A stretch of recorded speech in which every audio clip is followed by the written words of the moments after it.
Welcome back and welcome to another book versus movie video. I am literally just back from the cinema. It is Friday night, and as you will have seen from the thumbnail, I'm going to be talking to you about The Sun Is Also a Star movie, which came out today. The 24th of May was the official release. The movie based on the book by Nicola Yoon. Some nice peach Sprite Zero in there. As always, I know that books and movies are different things altogether. I know that when they make a movie of a book, it is an adaptation. It is an interpretation of that. But I enjoy making comparisons between the two. You seem to like them as well. I'm not saying that every movie has to stick exactly to the book, but I enjoy making the comparisons and pointing out the similarities and the differences. There's my disclaimer out of the way. So I was very, very excited about seeing this movie, and I went to see it with a friend who was also very excited about seeing it. And overall, just as a movie, we were a little bit disappointed with it. It felt a little bit like it was done on the cheap side, on the lazier side. And I think we've been very excited about it, and so we felt a little bit let down. But yeah, on the whole, we would rather go and reread the book a couple of times rather than rewatch the movie. And we were actually given a little survey thing to do by somebody going into the cinema that we then handed back to him afterwards, and it was whether we would buy it on DVD, whether we would rent it on DVD or Blu-ray, what we would give it on an A to E rating. And yeah, it was interesting actually having to rate it afterwards as well. So I have read The Sun Is Also a Star by Nicola Yoon twice now. I read it for the first time as a book that I borrowed from the library when it first came out, and I read it in one sitting, and it was one of my favourite books of the year. I loved it that much. And then this past week, in preparation for watching the movie, I actually listened to it on audiobook. Now, it was an absolutely superb audiobook. Just as a side note, I really recommend the audiobook. The narrator who narrates Angie Thomas's books does the voice for Natasha, and she does a really great job. I fully bought into the fact that that narrator was Natasha. Anyway, so I literally finished listening to the book yesterday. I saved the last hour to listen to yesterday, so it was fresh in my mind going into it today, so I could make a comparison for you here.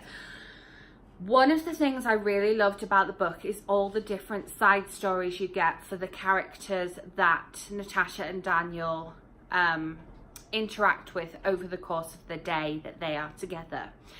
Whilst we got to know a little bit about both of their parents in the film, and a little bit about the lawyer that we meet towards the end, we don't have those same side character stories.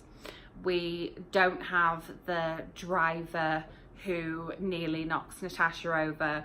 We don't have Irene, the security guard, who is such a pivotal person in the book. It's just not in the movie at all. In fact, when Natasha goes to the immigration place, there's no security, she's just in an office, that's it. It doesn't show her having to put her backpack through or anything like that. You'll note that I said when it takes place over the day that Natasha and Daniel spend together. This movie took place over more than just one day, and that was something that I really loved about it as well. We do have an epilogue that jumps into the future a little bit in both the book and the film, so I was really pleased that they kept that in the film. I thought it was just ending, and I was going to be like, where is my epilogue? Where is it? But it was in the film. It's okay. It's very different in the film, but I still liked it. But this movie takes place over 2 days. So rather than, oh yeah, we're leaving tonight at 10 p.m, it's, oh, we're leaving tomorrow. And one of the things that I really disliked about the movie is the fact that these two characters fall asleep in a park and then wake up at 7:15 when it's time to go to a meeting. It just wouldn't have happened. And yeah, their phones were perfectly charged still. But that's more of a review. That's not a book versus movie thing. But the fact that it takes place over 2 days rather than just 1 day is a major difference. One of the similarities that I really liked was the family dynamics with both of the families. The family dynamics are pretty much the same in the movie as they are in the book. The fact that Natasha and her parents and her brother live in a 1-bedroom apartment in the book is also the case in the film. The fact that Daniel's parents are kind of pushing him to go to an Ivy League school. It's a different Ivy League school in the book or the movie. Just a little FYI, very quick difference there. And then Charlie is kind of the rebel brother. In the book, he's been kicked out of Harvard. In the film, I believe it's implied that he never went to college, so there's a difference there, but it gives across the same message. So the family dynamics are very much the same. The romance and the way the relationship develops is also very much the same as in the book. We have the questions that they ask and the kind of tests that they do. We have the fact that Natasha is very scientifically minded and needs proof of these things and needs the testing. The fact that Daniel is romantic and he is a poet.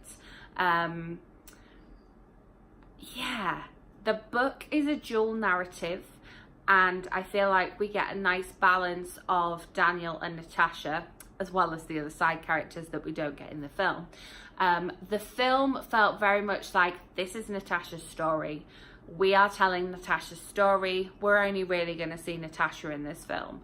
I mean, you know, the 2 characters on the poster, as you'll see on the thumbnail, they're both up there.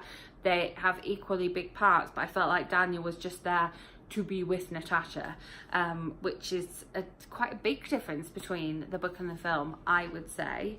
I mentioned the fact that we have the epilogue, which I was really pleased that they kept in.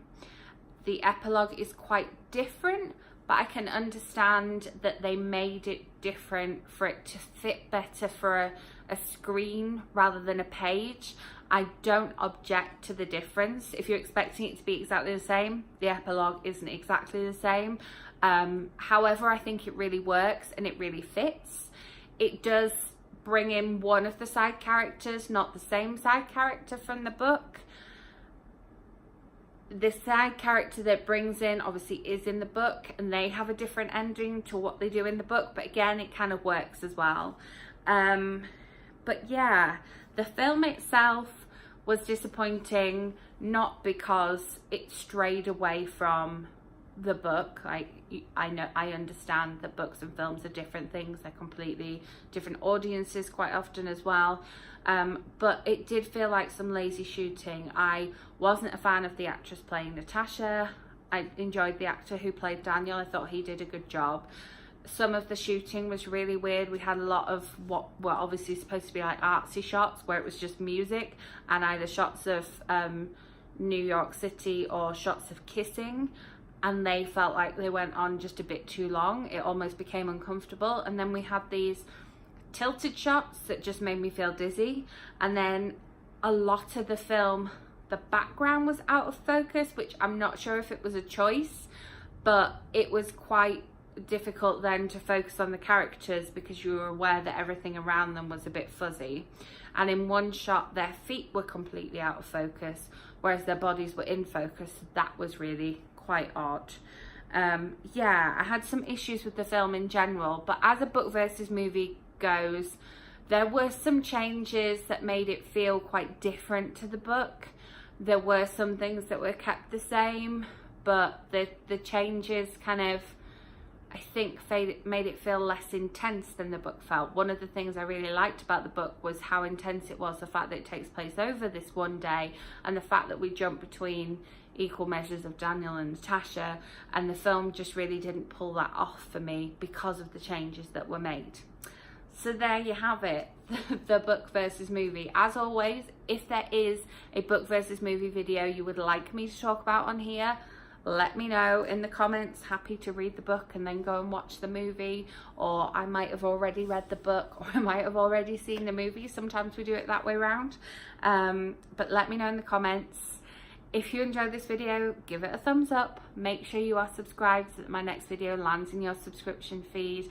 And I will be back with another bookish video very soon. Thank you for watching.